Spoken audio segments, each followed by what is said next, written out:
task is quite a challenge after the great lectures that we have already heard in this plenary session. But what I'm going to do is perhaps go on some ground that has already been covered in talks today as well as previous days, but do so in order to make a point which is somewhat different, with a slightly different focus about the problem and nature of consciousness. Now, of course, in the scientific community, especially the computer science community, the phenomenon of consciousness is seen as a consequence of complexity. And therefore, one question that is often asked is, will future machines be conscious? Just a couple of months ago, Europe has launched a €1 billion human brain project. And in the US also, there has been a talk of a comparable effort in looking at brain from a connectivity point of view and try to find an answer to what the brain does and how it might be affected or related to consciousness. And we've already heard in at least two talks this morning about how it has become possible using functional MRI to communicate with an individual, or if an individual has been given a set of different ideas or narratives, and if that person were thinking of them, to just by looking at the points at which the brain has lit up to determine as to what the thoughts were. Now, one of the earlier talks looked at brain activity, the activity in the neurons, and looked at the behavior, large-scale behavior, and looked at characteristics such as the power law and so on. And what's interesting is that something similar is also being done these days using similar graph theoretic models for social networks, for example. I have a PhD student who's looking at large-scale social networks, and we find once again that the behavior has a characteristic power law associated with it. And therefore, if one were to take a step back, one sees that, all right, here is the connectivity of all the hundreds of millions of individuals who are part of a social network or different social networks, some of which are connected. And this behavior has signature or patterns which are very similar to the behavior that we get for the brain. Now, what we are doing is saying that, well, these signatures are associated with different levels of consciousness, but we are not doing so for the social network, which tells us that clearly, while all this activity is a signature or a trace of consciousness, it itself cannot lead us to what the phenomenon of consciousness is, because we are seeing a parallel of these traces in a social network, and we would generally agree that the collectivity of all the individuals on Earth cannot be viewed to be conscious in the same sense as an individual is. Okay, now, where do we go out of this or from this? First of all, we have the question of autonomy. It's been found that the decisions that an individual takes are already prefigured in the brain in that specific, let's say, motor cortex region about 7 seconds earlier. So in other words, the sense of autonomy that we have may be an epiphenomenon, that it's not really that those decisions were taken in advance of the activity starting inside the brain. And we also know that a lot of our ordinary activity or behavior is a set of scripts. And looking at all of this, I suppose what happens is to see another connection. I'm reminded of the conversation that Shwetaketu has with Uddalak Aruni, which is what we saw in the show last night, where what the father tells the son is that while you cannot see this category, if you will, directly, but you can see traces of it. And perhaps what needs to be done, and that's why all the physiological studies and all other studies are so important, is to then, looking at all of these traces, infer what this phenomenon might be like. Because, once again, to go back to the time of the Upanishads, Shwetaketu, we do have in Mundak Upanishad the description that consciousness cannot be an ordinary science. Why? Because any ordinary science must be linguistic. It must deal with relationship between objects, right? That's what science is all about. But consciousness is not an object. Consciousness is what we use to look at objects. So we can have sciences of various different kinds of objects, but we cannot have a science where consciousness can sort of look at itself. Now, of course, what the sages of the Upanishads said was that that you can infer or you can speak of certain broad characteristics, although it's transcendental. In fact, that's the term why the phrase transcendental is used about the mystery of consciousness. But you can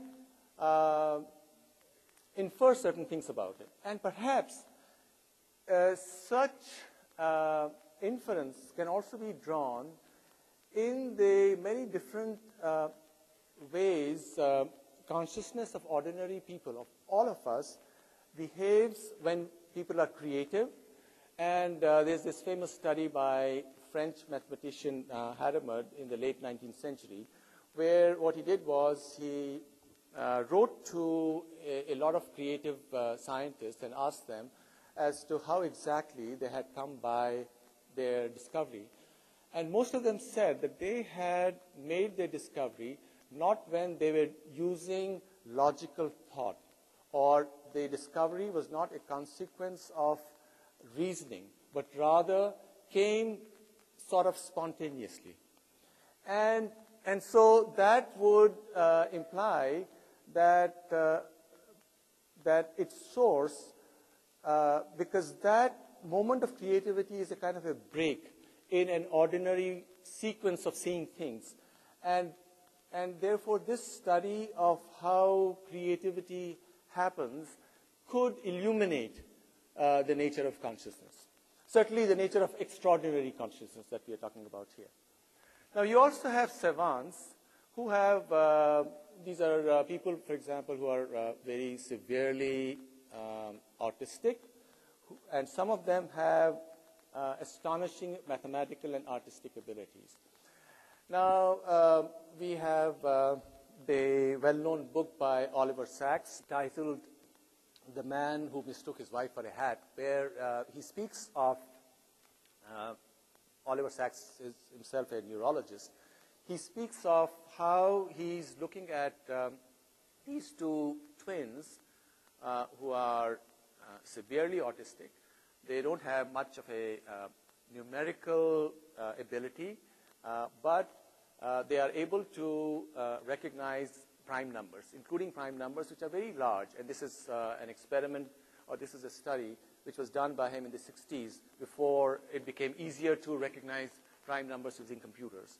And likewise, one of these boys opens a box of matches, and the matches fall, and the boy says 107, And then Oliver Sacks goes down on his knees and counts the number of matches, and they're exactly 107. So clearly there's no way this boy could have counted them as the matches fell.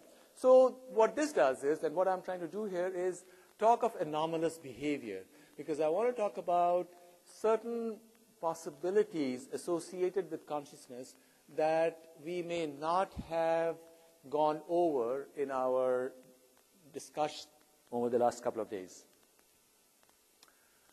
All right. We already talked about objective and subjective sciences, apara and para. But what I want to talk about now is, could there be ways of knowing other than the rational, which is, of course, what para-sciences are supposed to take you to. There's also the connection between cosmology and myth. Many of these Vedic books claim for themselves that they are a narrative on the science of consciousness. They say, for example, mythology, as given in the Puranas, is a way of representing the paradoxes which are associated with reality.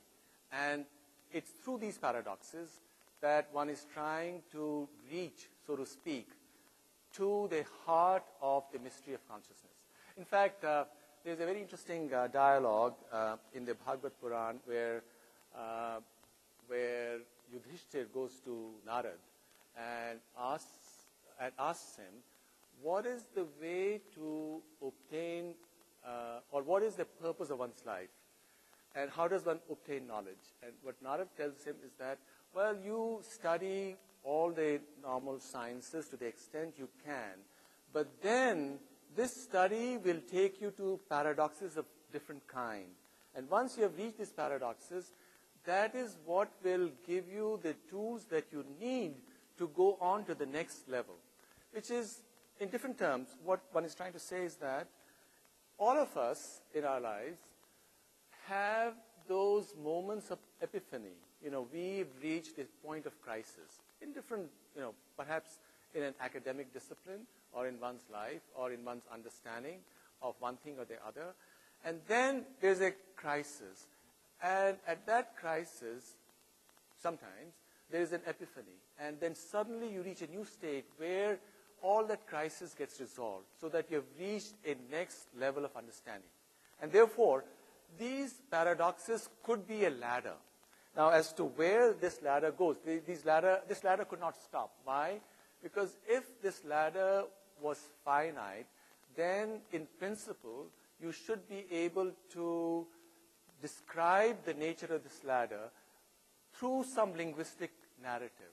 But that negates the point that we made in the beginning, that the mystery could not be encapsulated through language. Now, what I'm trying to do then is that if that is the case, then one might ask, should one give up? And what I'm going to make the point in my talk is that, no, it is possible for us to speak in terms which are much more than anecdotal, and perhaps we would be able to establish that this phenomenon is much more than what any mathematical or other structural approach to reality is going to take us to. All right, this is something that has already been covered, and Menas Kafatos spoke very eloquently on this, that the universe itself is one with consciousness. Now, we do have duality at the phenomenal level between matter and consciousness, as we all know. And we also know that there are counterintuitive ways in the workings of the mind, which Menas in his talk yesterday described as mind itself being the problem in approaching the heart of consciousness. First of all, you have to destroy the mind, and only then mind can be an ally in making further progress. Now, of course, there are these two approaches. This is the Western approach, materialism, where cognitive capacities arise out of the body, while this is the inverted tree of the Bhagavad Gita, for example, that all the multiplicity that we see has a single source. There is also, in Indian way of thinking, this magic cube, which are 6 different ways, all of which lead to different paradoxes. So these are the 6 darshanas. As if one were in a cube, the 6 different sides provide you different perspectives, which are different. But then when you examine them, that will tell you how you can join some of these perspectives to obtain a higher level of understanding. This is a different way of representing the same thing. All right, now we've already spoken informally about tension between opposites as a hallmark of consciousness. And this tension between opposites means that paradoxes are embraced. The Greeks talked about the universe being either things or change. And what's very interesting is that quantum theory is one which says that really these two perspectives are the same, because in quantum theory, the equation, the Schrodinger equation, is that the change itself is equal to the state. The rate of change of the state is equal to the state. So these are the two ancient paradoxes or perspectives that the Greeks talked about. All right, now we have two complementary representations. Without observation, system unfolds deterministically. And in quantum theory, mutually exclusive attributes coexist within the system, and observation leads to choice between different possibilities. And, of course, measurement leads to collapse. System has entangled subsystems, and entanglement is stronger than random correlation. So that if you had two entangled objects which were very, very far apart, and if there was an observation which was associated with heads and tails, if you got this from observing this particular object, you'll get just the opposite, observing the other. Now, of course, there are two interpretations. One is the old Copenhagen interpretation with its system-observer divide. And it's not a realistic position, because what it says is that you cannot speak about what the universe is. You can only speak about what you can know about the universe. And the measurements are associated with a probabilistic interpretation. Now, on the other hand, the many worlds interpretation is a top-down view. And the problem, although this many worlds interpretation is very popular with physicists right now, cosmologists, people who do quantum computing, the problem with the many worlds interpretation is that it makes the superposition state as one where the observer is already in a entanglement with the two different possibilities associated with, let's say, the Schrodinger's cat. So in other words, it sort of takes away the freedom that was fundamental to the process of observation that is central to the Copenhagen interpretation. Now, of course, there are similarities, as we have seen. The general perspective on consciousness that philosophers or sages have spoken about, and the very nature of this fundamental duality that we have seen in quantum mechanics. And one way of looking at it is to do what has been done by several people and see consciousness itself to be a quantum process. Although one would then say, or one would ask is, how is it embodied? Because that problem of embodiment would still remain. The biological system itself can be seen as a quantum structure, or one can, and this is an idea that has been discussed here earlier on by several speakers, that consciousness itself is a universal field that is reduced by the brain. All right, now, what has happened in the last 4 or 5 years is that scientists have started looking much more seriously at quantum states in biology. When some time ago, say 20, 30 years ago, quantum theories associated with consciousness were proposed, the critics said, well, the brain is a very noisy system. It's a, the temperature is high, there will be decoherence, and therefore, on physical grounds, we cannot accept the idea that consciousness would have a quantum mechanical basis.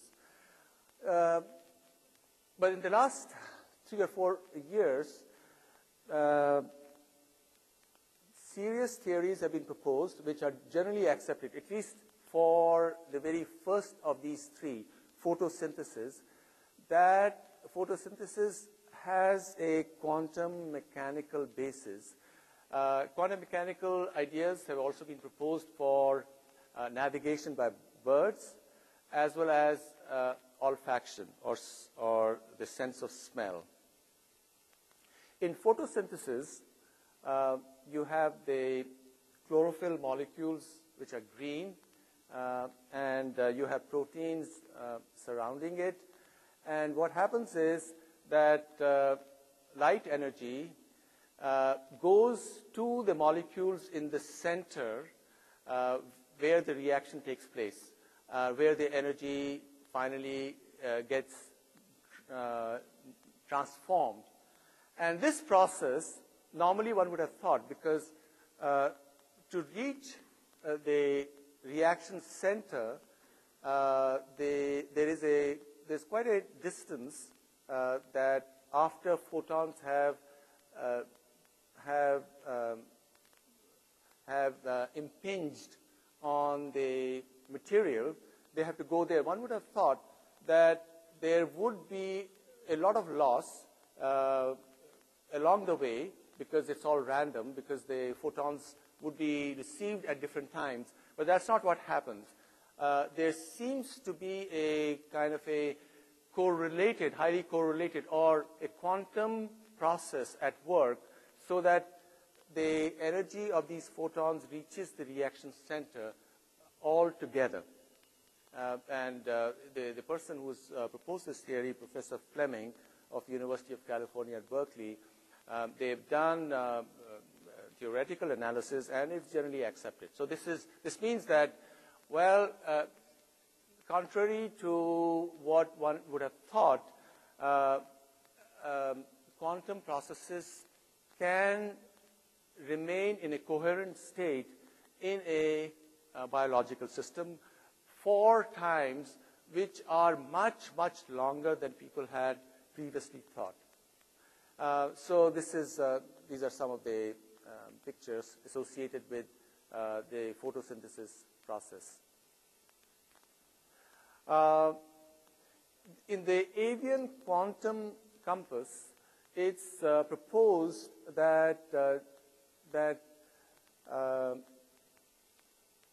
entangled particles are created, and one of them is then compared to the magnetic compass of Earth, which is what makes the bird know what is the correct direction to fly. In quantum olfaction, in this particular model, the idea is that it's not just the nature of the molecule which is recognized, but also the vibratory frequency associated with the molecule.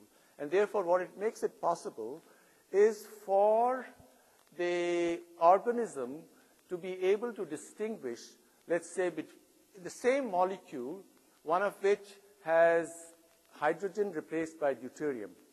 Now, the shape of the molecule is identical, but the frequencies associated with these two different molecules would be different. And it's become possible, there are experiments which have shown that indeed these two molecules can be so distinguished. And therefore, although, it's in science, it's not, a certain paradigm is not rejected or left all that easily. There is a contest going on. There are those who don't accept it. But I think this particular model has made much more of a headway than one would have thought a few years ago. All right, now I just want to talk very briefly about memory because at the recent American Association of Advancement of Science meeting a couple of months ago, there was a lot of excitement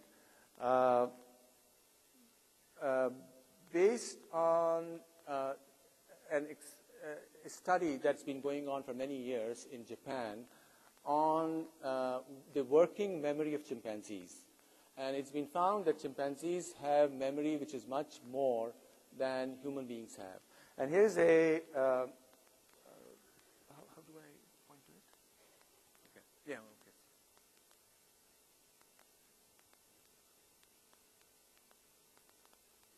All right, let's just... Tsuzawa at the Kyoto Primate Research Institute in Japan has devised a memory test for the chimpanzees. His star pupil is a 7-year-old chimpanzee. Show him the numbers 1 to 9, and he'll put them in the right order, pointing to them one by one. Every time he gets it right, he receives a treat, a tiny piece of apple or half a raisin. But now, the researchers make things difficult. As soon as the chimp presses the number 1, the rest of the numbers are hidden. He has to remember where the numbers were and press the white squares in numerical order.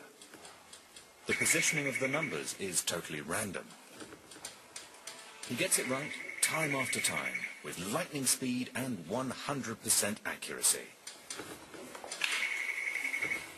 In 0.65 seconds, he can remember the numerals in which position. Now it's your turn. Did you get them? No? Try again. This time we'll run the sequence at half speed.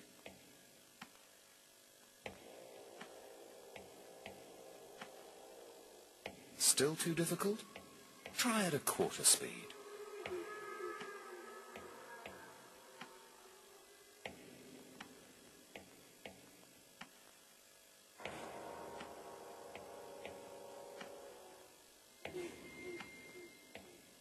Back to full speed, and you get an idea of how extraordinary this chimpanzee's memory is. So how do humans? Okay, well, in the recent presentation in the US, this is an old video. This same chimpanzee, I think he's about 10 years old, his name is Ayumu, now is able to do it for 19, from 1 through 19. And he can do it without any error whatsoever. And obviously we can't match it, and therefore the question that arises is, how is it done? And is it possible that indeed, so is there a quantum basis to memory? And in the more speculative ideas that have been discussed here, can there be entanglements across space and time? And what might that mean? In fact, some of those questions were asked in the session today itself. And this takes me to anomalous events in literature. Now, there are all kinds of claims that which are first-person claims about consciousness, about how a person wanted to do something, or something was prefigured. Person thought something was going to happen, there was a premonition, and so on. But as first-person accounts or as anecdotal accounts, science cannot take that as proof of anything which is beyond what would be considered local, because as far as a materialist approach to reality and consciousness is concerned, things should be local. Now, here is this claim in a book written by Sayanacharya, who was the prime minister in the court of the Vijayanagar Empire, and he lived from 1315 to 1387. And he wrote commentary on all the hymns of the Rig Veda. And in the hymn on the sun, he had this statement. And the statement is, O sun, you who traverse 2,202 yojanas in half a nimesha. So the question is, what might he have meant? What does 2,202 yojanas in half a nimesha mean? And this thing had been forgotten, and in fact, his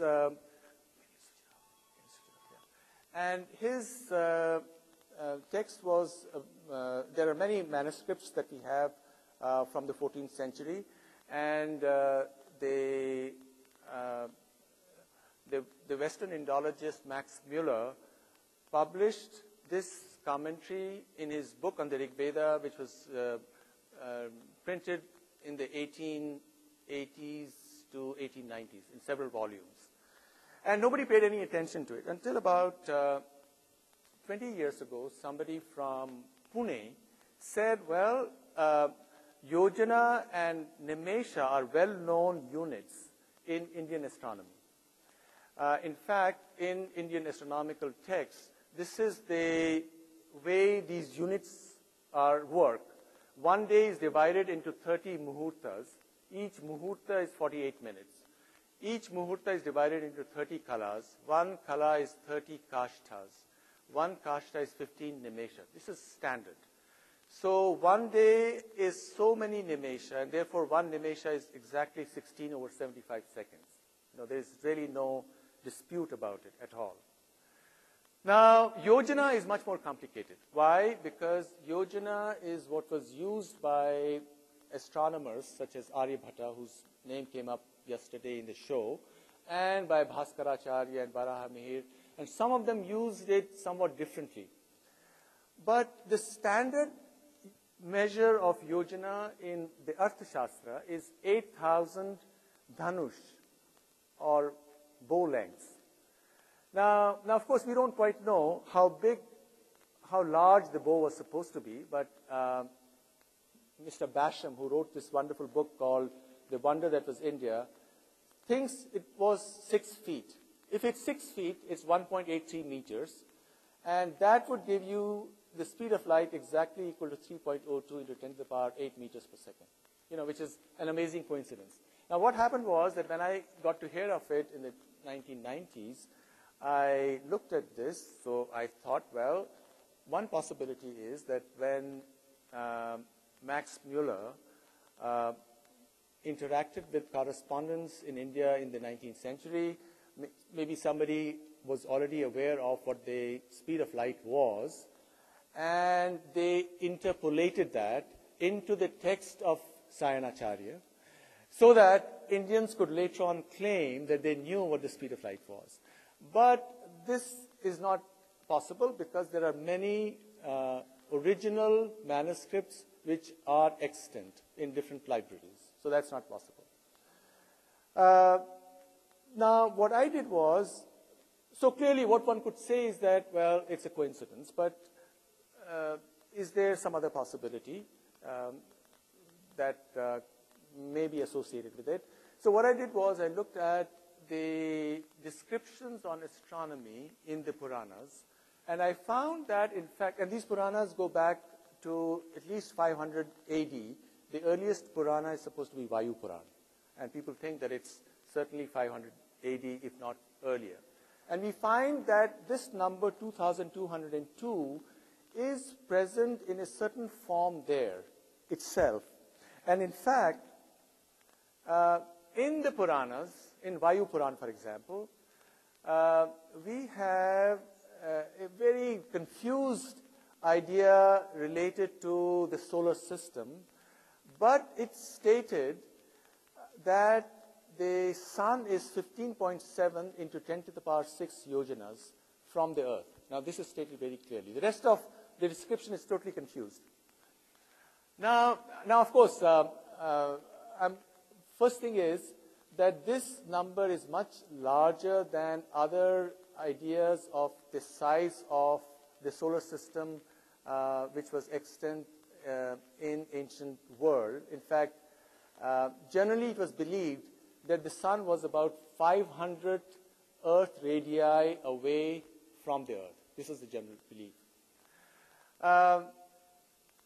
Now, in Kashmir, one yojana is 9.6 kilometers, and this also turns out to be the modern figure. Now, the point I'm trying to make here is, I'm not trying to suggest that there were instruments that people knew what the distances to the sun was or what the speed of light was. But rather, I want to take you back to the suggestion that research makes, which is that discovery is made sort of spontaneously. Discovery is not made by way of inductive thought.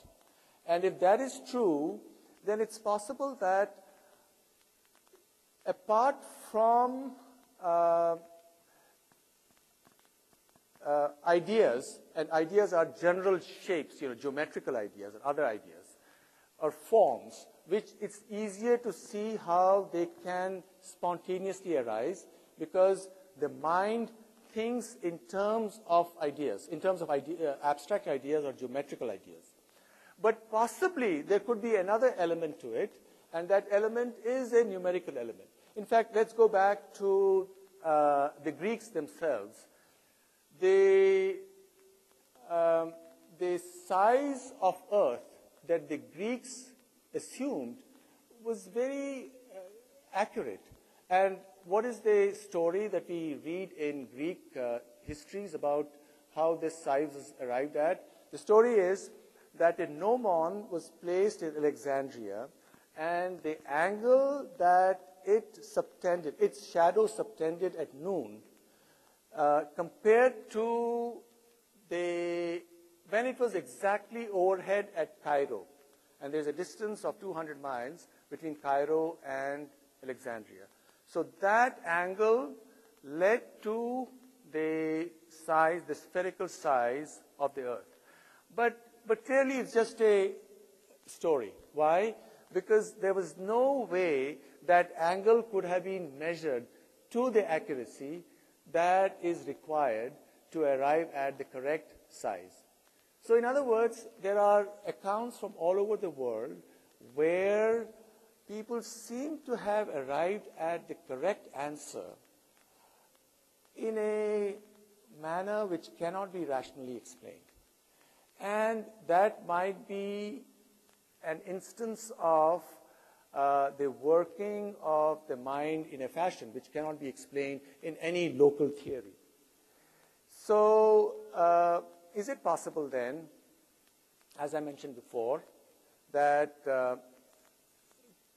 correlations could arise across space and time, which, of course, as we've heard from different interpretations of quantum theory, that indeed you can look at the double slit experiment and from there conclude that you do not only have entanglement across space, but you also have in the delayed choice experiment, for example, of Wheeler, an entanglement across time. That what we do now seems to be correlated what happened in the past. If we make a measurement now on a photon which was emitted billions of years ago from another galaxy, then depending upon how you measure it, the photon which was emitted would have decided whether to come as a particle or to come as a wave. So in other words, it's possible that the universe is even stranger than what we think, because normally when we look at quantum models of consciousness, we are only trying to look at it from the perspective of it being a theory of holes, and therefore consciousness as a unity, because when you are looking at a quantum system, you cannot break it down into either this or that, into one aspect or the other aspect. You must look at both those aspects together. And therefore, this suggests that if we can now, the question is, if we can now set up experiments where we could try to, and I don't know how easy that might be, we could try to look at these entanglements or these correlations across space and time, certainly across space. Now, of course, one example of entanglement across time is through literature, which is what I've done, talking about these two specific numbers that we have, which are accepted by everybody, that indeed this is so. And I myself, when I wrote a paper on this in the late 1990s, I said, well, we must look at it as the most astonishing coincidence in the history of science, because as scientists, we cannot view it as anything but a coincidence. Now, of course, there are some people who say, well, maybe there was a more intelligent race on Earth, and now they're all dead, and there was some earlier knowledge which existed and which some people have remembered. I don't accept that. I don't think we have any proof of that. So the only way we can look at it is, and taking a lesson from that, is to see if we can now look at behavior of macroscopic quantum systems which cannot be explained in terms where we are not just talking of holes, but we are in fact talking about counterintuitive behavior associated with entanglements. Thank you.